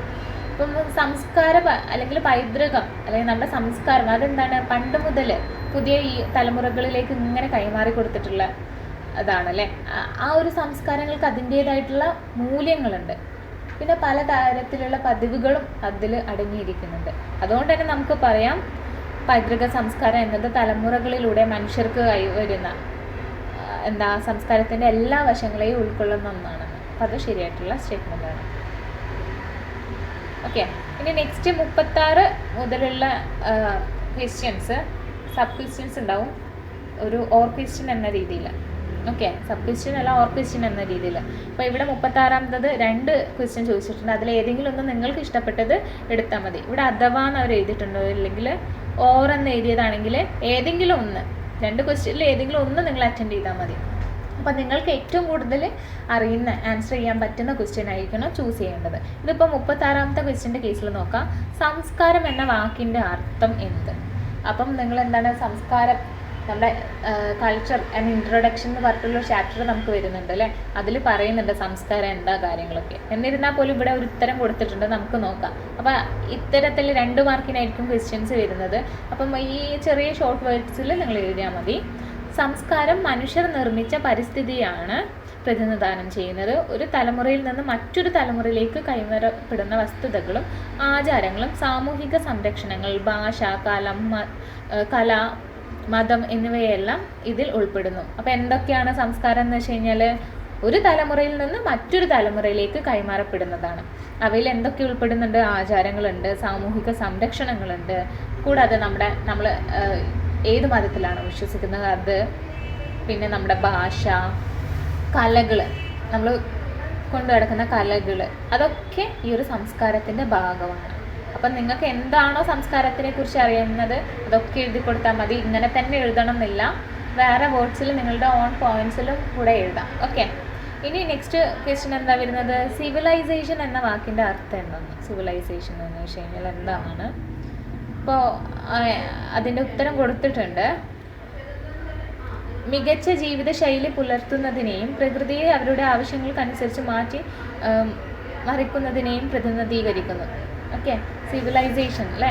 നമ്മൾ ഒരു സിവിലൈസേഷൻ്റെ ഈ ഒരു എക്സാക്റ്റ് മീനിങ് എന്ന് വെച്ച് കഴിഞ്ഞാൽ എന്താണ്? ദാറ്റ് ഈസ് നമ്മൾ മെച്ചപ്പെട്ടൊരു ജീവിതത്തിലേക്ക് കടക്കാം, സിവിലൈസ്ഡ് ആവാം. അപ്പോൾ അത് നമ്മുടെ ദിനം പ്രതി മാറുന്ന ഇതിനനുസരിച്ച് ആ ഒരു സിവിലൈസേഷൻ അത്രത്തോളം മെച്ചപ്പെടുന്നതായിരിക്കും. നെക്സ്റ്റ് ക്വസ്റ്റ്യൻ നോക്കാം നമുക്ക്. ഇസ്ലാമിൻ്റെ 2 അടിസ്ഥാന സിദ്ധാന്തങ്ങൾ എഴുതുക എന്നാണ്. അതിൽ ഓർ ക്വസ്റ്റ്യൻ ഉണ്ട് ഇവിടെ. അല്ലെങ്കിൽ നിങ്ങൾക്കത് അറിയില്ലെങ്കിൽ ഭക്തി സൂഫി സന്യാസിമാരുടെ പൊതുവായ ചിന്തകളോ ആചാരങ്ങളോ ഏതൊക്കെയാണെന്നാണ്. ഇതിൽ 2 എഴുതണം. അപ്പോൾ എന്താണ് ഫസ്റ്റ് ക്വസ്റ്റ്യൻ്റെ ആൻസർ നോക്കാം. ഇസ്ലാമിൻ്റെ 2 അടിസ്ഥാന സിദ്ധാന്തങ്ങൾ എന്ന് വെച്ച് കഴിഞ്ഞാൽ തൗഹീദ്, പിന്നെ ഒന്ന് നമാസുമാണ് വരുന്നത്. തൗഹീദ് എന്ന് വെച്ച് കഴിഞ്ഞാൽ അല്ലാഹുവിൻ്റെ ഏകദൈവ വിശ്വാസം. എന്താണ് തൗഹീദ് എന്ന് വെച്ച് കഴിഞ്ഞാൽ? ഏകദൈവ വിശ്വാസം. അവർ ആരിലാണ് വിശ്വസിക്കുന്നത്? അല്ലാഹു എന്ന് പറഞ്ഞിട്ടുള്ള ഒരാളിലാണ് അല്ലേ വിശ്വസിക്കുന്നത്. അപ്പോൾ അത് ഏകദൈവമാണ് വരുന്നത്. ഇൻ കേസ് ഓഫ് നമ്മൾ ഹിന്ദുസിനെ എടുത്ത് നോക്കുന്നതാണെങ്കിൽ ബഹുദൈവങ്ങളുണ്ട് അല്ലേ. നമുക്ക് പല രീതിയിൽ പല തരത്തിലുള്ള ദൈവങ്ങളുണ്ട്. അപ്പോൾ ഓരോ നാട്ടിലും ഓരോ ദൈവങ്ങളെയാണ് ഇതാക്കുന്നത്. പക്ഷെ ഇവർ നമ്മുടെ ഇസ്ലാം അല്ലാഹുവിനെ ആണ് വിശ്വസിക്കുന്നത്. ഒരു ഏകദൈവത്തിലേക്ക് കോൺസെൻട്രേറ്റഡ് ആണ്.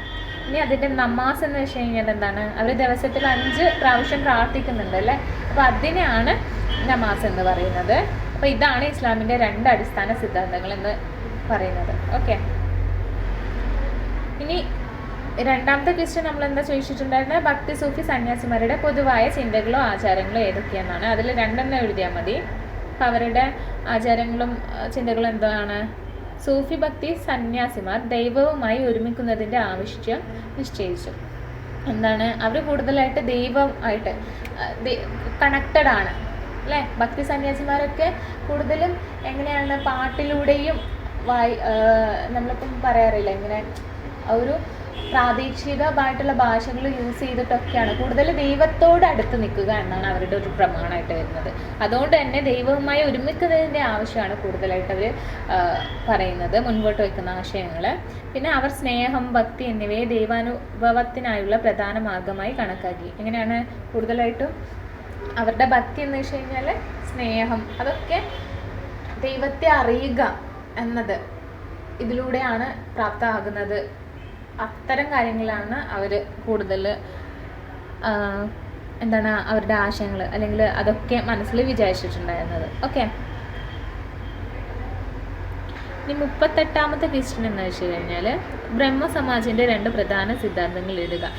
അപ്പം ഈ ഒരു ക്വസ്റ്റ്യനിൽ നമ്മളിപ്പോൾ മാച്ച് ദ ഫോളോവിങ്ങിൽ 2, 3, 26, 27, 29 ക്വസ്റ്റ്യൻസിലായിട്ടെല്ലാം കൂടുതലായിട്ട് നമ്മൾ പറഞ്ഞിട്ടുണ്ടായിരുന്നു അല്ലേ ബ്രഹ്മസമാജിനെ കുറിച്ചിട്ട്. അപ്പം അതിൻ്റെ 2 പ്രധാന സിദ്ധാന്തങ്ങൾ എഴുതാൻ വേണ്ടിയിട്ടാണ്, അതല്ലെങ്കിൽ പരമഹംസ മണ്ഡലിയുടെ 2 പ്രധാന സിദ്ധാന്തങ്ങൾ. അപ്പോൾ രണ്ട് എന്താണ് സ്ഥാപനങ്ങളാണ് വരുന്നത് അല്ലേ? നമ്മുടെ സാമൂഹ്യ പരിഷ്കർത്താക്കൾ നിർമ്മിച്ചിട്ടുള്ള 2 സ്ഥാപനങ്ങളാണ്. അപ്പം അതിൻ്റെ സവിശേഷതയാണ് എഴുതാൻ പറയുന്നത്. ഇപ്പോൾ ബ്രഹ്മസമാജിൻ്റെ 2 പ്രധാന സിദ്ധാന്തങ്ങൾ എന്ന് വെച്ച് കഴിഞ്ഞാൽ എന്താ പറയുക? നമ്മൾ വിഗ്രഹാരാധന നിരോധിച്ചിട്ടുണ്ട്, ഐഡോൾ വർഷിപ്പ്. അനാവശ്യമായിട്ടുള്ള ആചാരങ്ങളും വിശ്വാസങ്ങളും അവർ ഉപേക്ഷിച്ചിട്ടുണ്ടായിരുന്നു. അന്ധവിശ്വാസങ്ങൾ അല്ലെങ്കിൽ കൂടുതലായിട്ട് ഒരു ഇതിൽ വിശ്വസിക്കുക അതവർ ഉപേക്ഷിച്ചിട്ടുണ്ട്. ഒരു വിഗ്രഹത്തെ വെച്ചിട്ട് പൂജിക്കുന്നതും ബ്രഹ്മസമാജിൻ്റെ ഇതിൽ നിന്ന് നിരോധന ഏർപ്പെടുത്തിയ കാര്യമാണ്. ഇനി 2ാമത്തെ പോയിന്റ്, മതങ്ങളുടെ അടിസ്ഥാന ഐക്യത്തെ അംഗീകരിച്ചു. എല്ലാ മതങ്ങളും ഒരു ദൈവത്തെ ആരാധിക്കുന്നവയാണെന്ന്. അതെന്താണ്? ഏകദൈവത്തിൽ വിശ്വസിക്കാൻ. എല്ലാ മതങ്ങളും എന്താണ്? ഒരു ദൈവത്തെ ആരാധിക്കുന്ന രീതിയിലേക്ക് മാറപ്പെടുന്നത്. അതാണ് ബ്രഹ്മസമാജിൻ്റെ 2ാമത്തെ പ്രധാന സിദ്ധാന്തം. ഇനി നമുക്ക് പരമഹംസ മണ്ഡലിയുടെ 2 പ്രധാന സിദ്ധാന്തങ്ങൾ എന്താണെന്ന് നോക്കാം. ഒന്ന് ഏതാണ്? ഒരു ദൈവത്തിൽ വിശ്വാസം. ഏകദേശം ബ്രഹ്മസമാജിൻ്റെ അതേ സിദ്ധാന്തം തന്നെയാണ് ഇവിടെയും വരുന്നത്. ജാതി വ്യവസ്ഥയെ എതിർക്കുന്നതായിരുന്നു പരമഹംസ മണ്ഡലിയുടെ പ്രധാന സിദ്ധാന്തങ്ങളിൽ മറ്റൊന്ന്. അപ്പോൾ ഇത്രയും കാര്യങ്ങളാണ് എഴുതേണ്ടത്. ഇനി 39ാമത്തെ ക്വസ്റ്റ്യൻ, മധ്യകാലഘട്ടത്തിൽ എഴുതിയ 2 ആയുർവേദ ഗ്രന്ഥങ്ങളുടെ പേര് എഴുതാൻ വേണ്ടിയിട്ടാണ്. ഒന്ന് വരുന്നത് സാരംഗധര സംഹിത, 2ാമത് വരുന്നത് ഭാവപ്രകാശമാണ്. അപ്പോൾ ഇതാണ് മധ്യകാലഘട്ടത്തിൽ ഉണ്ടായിട്ടുണ്ടായിരുന്ന എന്താണ് 2 ആയുർവേദ ഗ്രന്ഥങ്ങൾ എന്ന് പറയുന്നത്. ഓക്കെ അല്ലേ? അപ്പം ഈ ഒരു ഗ്രന്ഥങ്ങൾ ആയുർവേദ ചികിത്സാ രീതികളെയും വിവിധ ഔഷധങ്ങളെയും കുറിച്ചാണ് കേട്ടോ വിവരിക്കുന്നത്.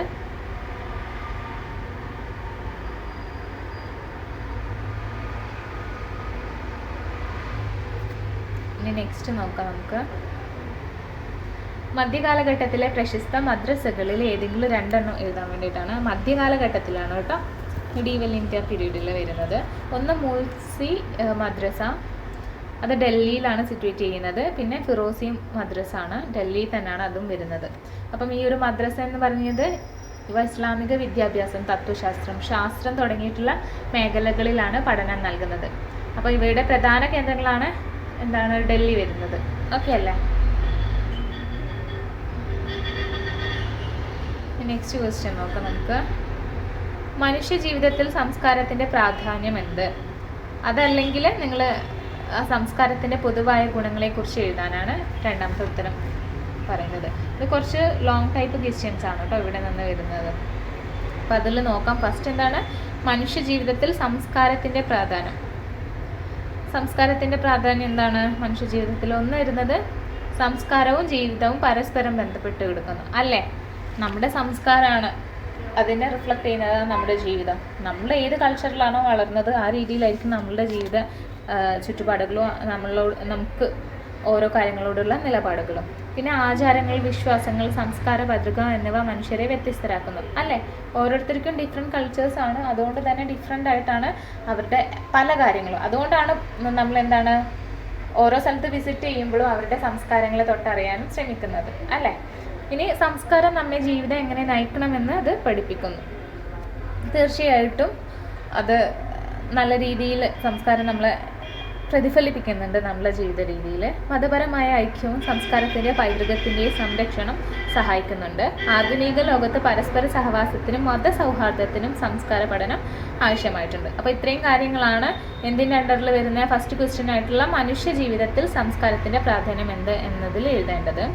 കൂടാതെ രണ്ടാമത്തെ ക്വസ്റ്റ്യൻ ചോദിച്ചിരിക്കുന്നത് സംസ്കാരത്തിൻ്റെ പൊതുവായ ഗുണങ്ങളെക്കുറിച്ചിട്ടാണ്. എന്താണ് ഇപ്പോൾ സംസ്കാരത്തിൻ്റെ പൊതുവായ ഗുണങ്ങൾ എന്ന് നോക്കാം നമുക്ക്. സംസ്കാരം പഠിക്കപ്പെടുകയും കൈമാറപ്പെടുകയും ചെയ്യുന്നതാണ്. അല്ലേ? നമ്മൾ ചുട്ടിയിലെ ശീലം ചുടല വെള്ളത്തെ അങ്ങനെയാണല്ലോ പറയല്. അപ്പോൾ എന്താണ് നമ്മൾ ഏത് കൾച്ചറിലാണോ ജനിച്ച് വളർന്നത് അവിടെ നിന്നിട്ട് നമ്മളെ പഴയ തലമുറ നമ്മൾ ബോൺ ചെയ്യുന്ന ആ ഒരു ടൈമിൽ തന്നെ അത് പകർന്നു നൽകുകയാണ്, അത് കൈമാറപ്പെടുകയാണ് ചെയ്യുന്നത്. അത് നമ്മൾ അവരിൽ നിന്ന് പഠിക്കുകയും ചെയ്യുന്നുണ്ട്. അല്ലേ? അപ്പം തീർച്ചയായിട്ടും അതിൻ്റെ ഒരു ഗുണം അത് തന്നെയാണ്. ഇനി ഇതൊരു സമൂഹം പങ്കിടുന്നു. അല്ലെ? ഇന്ത്യക്കാർ മൊത്തത്തിലൊരു സംസ്കാരം പങ്കിടുന്നുണ്ട്. അല്ലെങ്കിൽ ഇനിയിപ്പം യൂറോപ്യൻ കൺട്രീസിലുള്ളവർ മൊത്തത്തിലൊരു അങ്ങനെ. ഇപ്പോൾ ഓരോ സംസ്കാരം അത് അവരുടെ ആ ഒരു സമൂഹം പങ്കിടുന്നുണ്ട്. സംസ്കാരം പുരോഗമനാത്മകവും മാറ്റത്തിനും വിധേയവുമാണ്. അല്ലേ? സംസ്കാരം തീർച്ചയായിട്ടും ഡെവലപ്ഡ് ആവുന്നതാണ്. അത് ഓരോ കൈമാറ്റം ചെയ്യപ്പെടുന്ന ഒരു സംഭവമാണ്. അല്ലേ? അത് ഓരോ ജനറേഷനിൽ എത്തുമ്പോഴത്തേക്കും ഒന്നെങ്കിൽ അത് എന്തെങ്കിലും പുതുതായിട്ട് ആഡ് ചെയ്യുന്നുണ്ട്, അപ്പോൾ അല്ലെങ്കിൽ അത് മാറ്റത്തിന് വിധേയമാവുന്നതുമാണ്.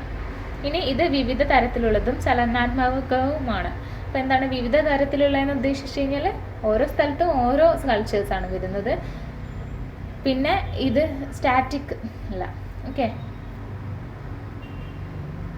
ഇനി 42ാമത്തെ ക്വസ്റ്റ്യൻ എന്താണെന്ന് നോക്കാം നമുക്ക്. ഇന്ത്യയിലെ മധ്യകാലഘട്ടത്തിൽ സൂഫിസത്തിൻ്റെ വളർച്ചയെക്കുറിച്ച് എഴുതാനാണ്.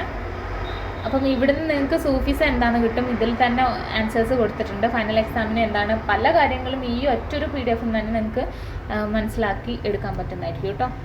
ഇന്ത്യയിലെ മധ്യകാലഘട്ടത്തിൽ മിഡീവിയൽ പീരീഡിൽ സൂഫിസത്തിൻ്റെ വളർച്ചയെക്കുറിച്ച് എഴുതാൻ വേണ്ടിയിട്ടാണ് പറയുന്നത്. രണ്ടാമത്തെ ക്വസ്റ്റ്യൻ എന്താണ്? മധ്യകാല ഇന്ത്യയിലെ ഭക്തി പ്രസ്ഥാനത്തെക്കുറിച്ചിട്ട് എഴുതാൻ വേണ്ടിയിട്ടാണ്. അപ്പോൾ ഫസ്റ്റ് നമുക്ക് സൂഫിസത്തിനെ കുറിച്ച് നോക്കാം. സൂഫിസം എന്താണ്? ഇസ്ലാമിക ആത്മീയ ചിന്താ പ്രസ്ഥാനമാണ് സൂഫിസം എന്ന് പറയുന്നത്. അവരായി പ്രചരിപ്പിച്ചത് സ്നേഹം, സഹിഷ്ണുത, ദൈവാനുഭവം എന്നിവയാണ്. എന്താണ് അവരുടെ മുഖ്യ ലക്ഷ്യങ്ങളെന്ന് വെച്ച് കഴിഞ്ഞാൽ സ്നേഹം അവർ എല്ലാവരിലും പ്രകടിപ്പിച്ചിട്ടുണ്ട്. പിന്നെ സഹിഷ്ണുത, ദൈവാനുഭവം എന്നിവയൊക്കെയാണ് അവർ പ്രചരിപ്പിക്കുന്നത് ഈ ഒരു സൂഫിസത്തിലൂടെ. പിന്നെ ഗാനക എന്ന ആശ്രമങ്ങൾ സ്ഥാപിച്ചു. ഇവ വിദ്യാഭ്യാസ കേന്ദ്രങ്ങളായിട്ട് പിന്നീട് മാറുകയാണ് ഉണ്ടായിരുന്നത്. അപ്പം ഈ ഒരു എന്താണ് സൂഫിസത്തെക്കുറിച്ച് ഈ ഒരു പോയിന്റ്സ് പറയുമ്പോഴും നമുക്കത് MCQ പാർട്ടിൽ ചോദിക്കാം. അല്ലേ? അപ്പോൾ അതൊന്നും ഇവിടെ ഗാനക എന്നൊക്കെ കൊടുത്തിട്ടുണ്ട്. ഇനിയിപ്പോൾ MCQ ചോദിക്കുമ്പം സൂഫികൾ ഉണ്ടാക്കിയ ആശ്രമം ഏതാണെന്ന് ചോദിക്കാം. അപ്പോൾ എന്താണ് അതിലൊന്നാണ് ഗാനക ആശ്രമങ്ങൾ എന്നാണ് അവരുടെ ആ നെയിം വരുന്നത്. അപ്പോൾ ഇവ വിദ്യാഭ്യാസ കേന്ദ്രങ്ങളായിട്ട് പിന്നീട് മാറുകയാണ് ചെയ്തത്. ഓക്കെ, ഇനി പ്രശസ്ത സൂഫി സന്യാസിമാർ ആരൊക്കെയാണെന്ന് നോക്കാം. ഖ്വാജ മൊയ്നുദ്ദീൻ ചിശ്തി, പിന്നെ നിസാമുദ്ദീൻ ഔലിയ, ബുഗ ഫരീദ് തുടങ്ങിയവരാണ് പ്രശസ്ത സൂഫി സന്യാസിമാർ വരുന്നത്. ഇനി രണ്ടാമത് വരുന്നത് ഭക്തി പ്രസ്ഥാനത്തെ കുറിച്ചിട്ട് എഴുതാൻ വേണ്ടിയിട്ടാണല്ലോ. അപ്പം ഭക്തി പ്രസ്ഥാനം ഹിന്ദു മുസ്ലിം ഐക്യത്തിനും ദൈവാനുഭവത്തിനും പ്രാധാന്യം നൽകിയിട്ടുള്ള ഒന്നാണ്. പിന്നെന്താണ് ഇതിൻ്റെ മൂല്യങ്ങൾ എന്തൊക്കെയാണ് അവർ സംരക്ഷിച്ചു പോയിട്ടുണ്ടായിരുന്നത്? ദൈവസ്നേഹം, ജാതിയില്ലായ്മ, പ്രാദേശിക ഭാഷയിലായ മതപ്രബോധനം. പ്രാദേശിക ഭാഷയിലൂടെ തന്നെ അവരുടെ മതം അതിനെക്കുറിച്ചിട്ട് പറയുന്ന മതം പ്രത്യേകിച്ചില്ല കേട്ടോ. ജാതി മതം ഒന്നും തന്നെ ഇല്ല. ഏകദൈവത്തിൽ വിശ്വസിക്കുക, ദൈവത്തെ സ്നേഹിക്കുക എന്നതാണ് ഭക്തി പ്രസ്ഥാനത്തിൻ്റെ അടിസ്ഥാനമായിട്ടുള്ള ആശയം എന്ന് പറയുന്നത്.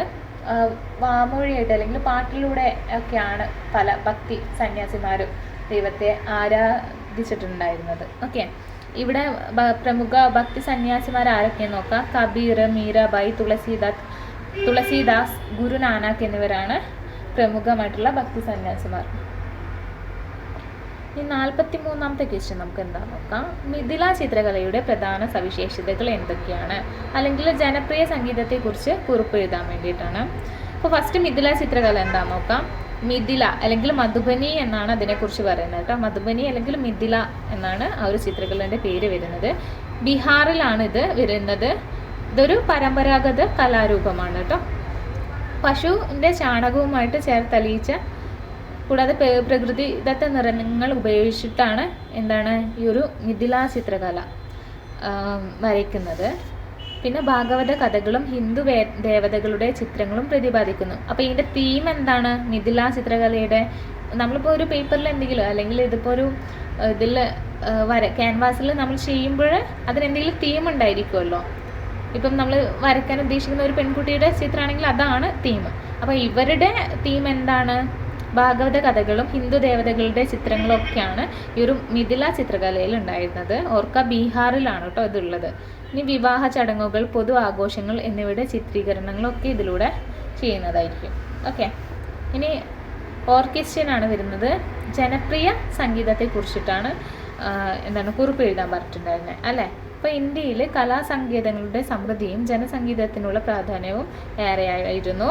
വിവാഹങ്ങൾ, വിളവെടുപ്പ്, ആരാധന തുടങ്ങിയ എല്ലാ ആഘോഷങ്ങളും ജനസംഗീതം ഉപയോഗിക്കുന്നു. രാഷ്ട്രീയ സാമൂഹിക സന്ദേശങ്ങൾ ഉൾക്കൊള്ളുകയും ചെയ്യുന്നുണ്ട്. അപ്പോൾ എന്താണ് ജനപ്രിയ സംഗീതം എന്ന് വെച്ച് കഴിഞ്ഞാൽ ജനങ്ങൾക്ക് ഏറ്റവും കൂടുതൽ ഇഷ്ടപ്പെട്ട, കൂടുതലും ട്രൈബ്സിൻ്റെ ഇടയിലായിരിക്കും അല്ലെ, ഗോത്ര വിഭാഗങ്ങളുടെ ഇടയിലെല്ലാം ജനപ്രിയ സംഗീതങ്ങൾ ഉണ്ട്. അപ്പോൾ അത് കൂടുതൽ അവരെന്താണ് ആഘോഷങ്ങൾ നടത്താനൊക്കെയാണ് ഈ ഒരു സംഗീതം യൂസ് ചെയ്തിട്ടുണ്ടായിരുന്നത്. ഓക്കെ അല്ലേ? നെക്സ്റ്റ് ക്വസ്റ്റ്യൻ നോക്കാം. മധ്യകാലഘട്ടത്തിൽ ജ്യോതിശാസ്ത്രം എങ്ങനെ പുരോഗമിച്ചു എന്നതാണ്. മധ്യകാലഘട്ടത്തിൽ നമുക്ക് വരുന്നത് ജ്യോതിശാസ്ത്രത്തെക്കുറിച്ച് പറയുന്നതാണെങ്കിൽ മഹേന്ദ്ര സൂരി. അപ്പം ഈ ഒരു മഹേന്ദ്ര സൂരി എന്ന് വെച്ച് കഴിഞ്ഞാൽ ആരാണ്? ഫിറോസ് ഷാ തുഗ്ലക്കിനെ അറിയില്ല. അപ്പം ആ ഒരു ഫിറോസ് ഷാ തുഗ്ലക്കിൻ്റെ അസ്ത്രശാസ്ത്രജ്ഞരിൽ ഒരാളാണ് മഹേന്ദ്ര സൂരി. യന്ത്രരാജ എന്ന ഉപകരണം അദ്ദേഹം വികസിപ്പിച്ചിട്ടുണ്ടായിരുന്നു. നീലകണ്ഠ സോമയാജി, പരമേശ്വരൻ മുതലായവർ ജ്യോതിശാസ്ത്രത്തിൽ വലിയ സംഭാവന നൽകിയിട്ടുണ്ടായിരുന്നു. പിന്നാണെങ്കിൽ മഹാരാജ സവായി ജയ്സിംഗിൻ്റെ നേതൃത്വത്തിൽ ഡൽഹി, ഉജ്ജയിൻ, വാരണാസി, മധുര, ജയ്പൂർ എന്നിവിടങ്ങളിൽ ജ്യോതിശാസ്ത്ര നിരീക്ഷണശാലകൾ സ്ഥാപിച്ചു. ഇത്രയും കാര്യങ്ങളാണ് മധ്യകാലഘട്ടത്തിൽ ജ്യോതിശാസ്ത്രത്തിലുണ്ടായിരുന്ന പുരോഗതി. ഇനി 45ാമത്തെ ക്വസ്റ്റ്യൻ നോക്കാം. പ്രാചീന കാലത്തെ ജിപ്സികൾ ആരായിരുന്നു? അവരെക്കുറിച്ച് വിവരണം നൽകാനാണ് പറയുന്നത്. ജിപ്സികൾ എന്ന് വെച്ച് കഴിഞ്ഞാൽ റോമ എന്ന് വിളിക്കപ്പെടുന്ന ഒരു സമുദായം അല്ലേ, ഇന്ത്യയിലെ പല ഭാഗങ്ങളിൽ നിന്ന് കുടിയേറിയിട്ടുണ്ടായിരുന്നു. അപ്പം ഇവർ തുർക്കി, ഗ്രീസ്, ഫ്രാൻസ്, ഇംഗ്ലണ്ട് എന്നിവിടങ്ങളിലേക്കായിരുന്നു കുടിയേറിയിട്ടുണ്ടായിരുന്നത്. ഇത്തരം ആൾക്കാരെയാണെന്ത് ജിപ്സികൾ എന്ന് പറഞ്ഞിട്ടുണ്ടായിരുന്നത്. അവർ കലാകാരന്മാർ അല്ലെങ്കിൽ ഭിക്ഷാടകർ, കച്ചവടക്കാർ, ഇവരൊക്കെ കൂടിയിട്ടുള്ള ആൾക്കാരായിരുന്നു ഇങ്ങനെ കുടിയേറി പാർത്തത്. അപ്പോൾ ഈ ജിപ്സികൾക്ക് തങ്ങളുടെ ഭാഷയും ജീവിത രീതിയും സംരക്ഷിച്ചു പോന്നിട്ടുണ്ട്. അപ്പോൾ ജിപ്സികളെ കുറിച്ച് നമ്മൾ പറഞ്ഞിട്ടുണ്ടായിരുന്നു അല്ലേ ക്ലാസ്സിൽ, ചെറിയൊരു പാരഗ്രാഫിൽ ജിപ്സികൾ ആരാന്ന് പറഞ്ഞിട്ടുണ്ടായിരുന്നു.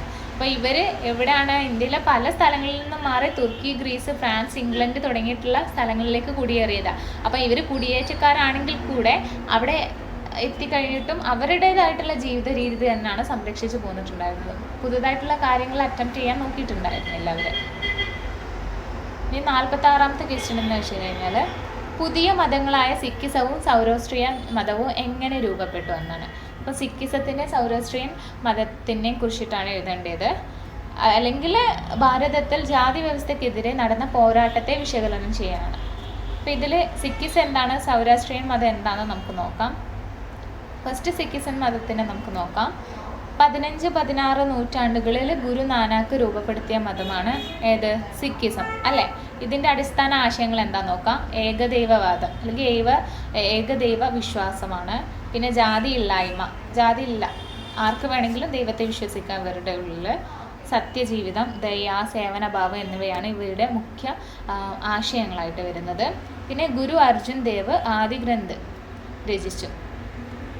അപ്പോൾ ആദിഗ്രന്ഥ് രചിച്ചതാണ് ഗുരുമുഖി ലിപിയിൽ എഴുതിയെന്ന് നമ്മൾ കുറച്ച് മുൻപേ ഒരു സ്റ്റേറ്റ്മെൻറ്റ് വായിച്ചതായിരുന്നു അല്ലേ.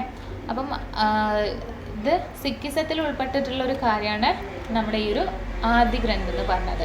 ഇത് ഗുരു അർജുൻ ദേവ് രചിച്ചതായിരുന്നു. ഇനി ഗുരു ഗോബിന്ദ് സിംഗ് ഖൽസ സേന സ്ഥാപിച്ചു. അപ്പോൾ ഗുരു ഗോബിന്ദ് സിംഗ് ആയിരുന്നു ഖൽസ സേന സ്ഥാപിച്ചിട്ടുണ്ടായിരുന്നത്. നെക്സ്റ്റ് നമുക്ക് സൗരാഷ്ട്രിയൻ മതത്തിനെ കുറിച്ച് നോക്കാം. സൗരാഷ്ട്രിയൻ മതം എന്ന് വെച്ച് കഴിഞ്ഞാൽ ജർത്തുസ്ട്രൻ രൂപപ്പെടുത്തിയതാണ്. അഹൂറ മസ്ത എന്ന ഏകദൈവ വിശ്വാസത്താണ്. ഇവർക്കും ഏകദൈവ വിശ്വാസം തന്നെയായിരുന്നു ഉണ്ടായിരുന്നത്, ബഹുദൈവ വിശ്വാസം ഉണ്ടായിരുന്നില്ല. മുസ്ലിം അധിനിവേശത്തെ തുടർന്ന് പല സൗരാഷ്ട്രിയന്മാരും ഇന്ത്യയിലെത്തിയപ്പോൾ അവർ പാഴ്സിമാരായി അറിയപ്പെട്ടു. അപ്പം പാഴ്സിമാർ ആരായിരുന്നു? നമ്മുടെ ഈ ഒരു സൗരാഷ്ട്രിയൻ മതക്കാരായിരുന്നു അല്ലേ.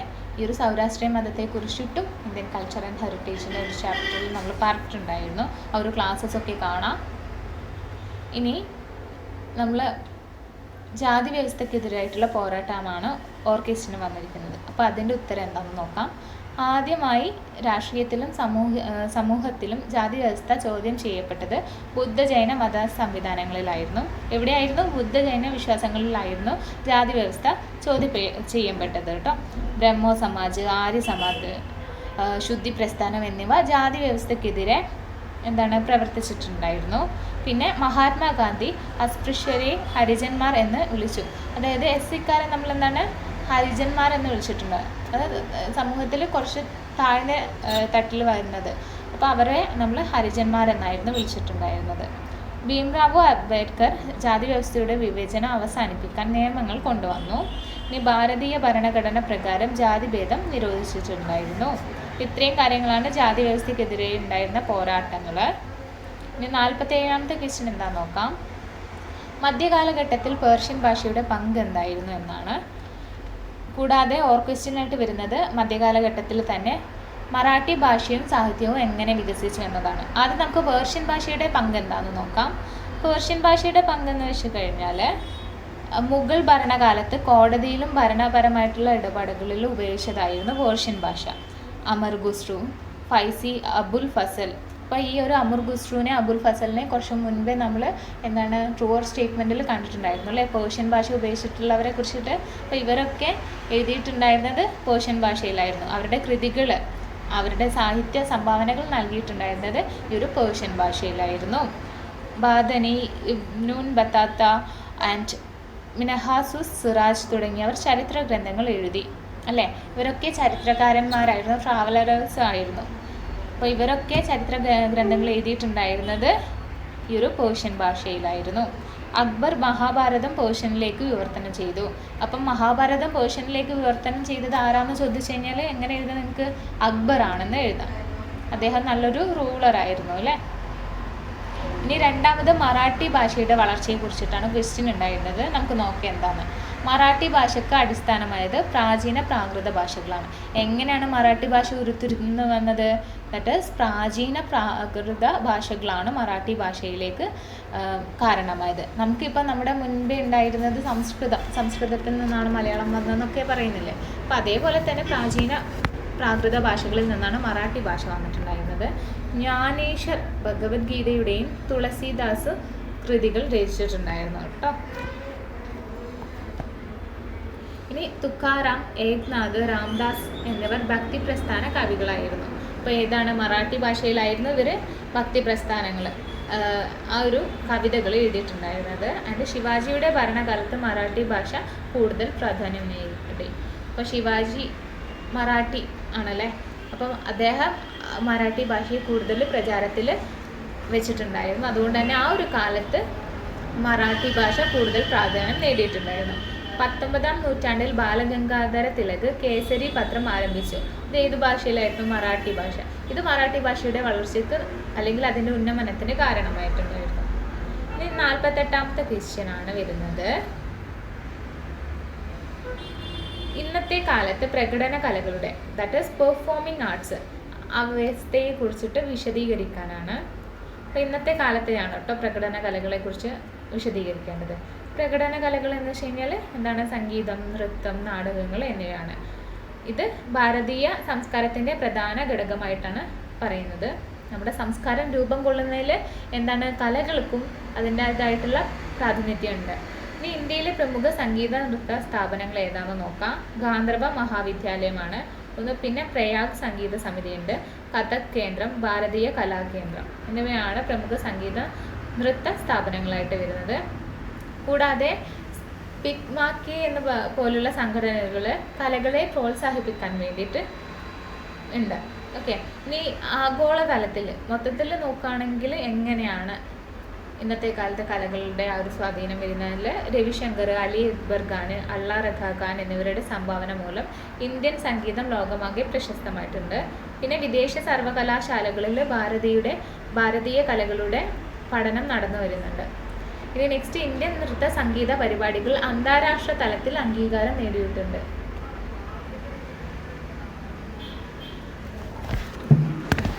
Open and distance learning ODL വിദ്യാഭ്യാസ സംവിധാനം എങ്ങനെ വികസിച്ചു എന്നതാണ്. വ്യക്തിഗതവും സാമ്പത്തികവുമായിട്ടുള്ള പരിമിതികൾ ഉള്ളവർക്ക് വിദ്യാഭ്യാസം നൽകാൻ ഓപ്പൺ ആൻഡ് ഡിസ്റ്റൻസ് ലേണിംഗ് സംവിധാനം ആരംഭിച്ചു. അപ്പോൾ എങ്ങനെയാണ് ആരംഭിച്ചിട്ടുണ്ടായിരുന്നത്?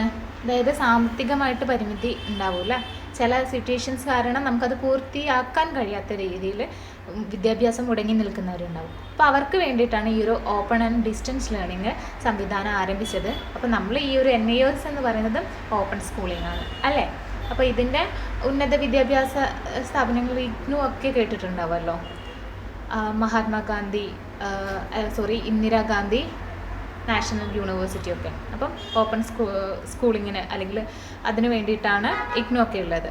അപ്പോൾ പ്രധാന ഓപ്പൺ സ്കൂളുകളും സർവകലാശാലകളുമാണ് ദേശീയ ഓപ്പൺ സ്കൂൾ NIOS 10ാം ക്ലാസ് +2 വിദ്യാഭ്യാസം നൽകുന്നുണ്ട്.